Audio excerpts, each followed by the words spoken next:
Welcome to Shopware tutorial. In this video, we learn how to add tax value from backend. Log into the backend. Go to Configuration and Basic Settings. Now search the tax.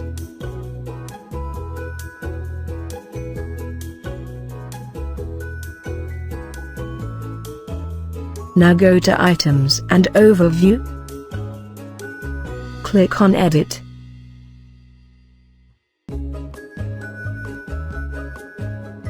Check the VAT value. Click on Add Entry.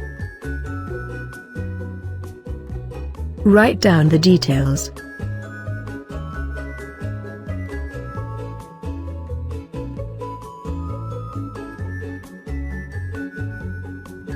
Click Save.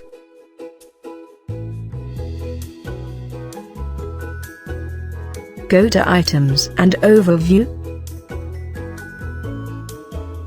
Click on Edit. The new tax value has been added successfully. Thanks for watching. For more updates and Shopware video tutorials, please subscribe to our channel and also do not forget to press the bell icon, so that you never miss our upcoming videos.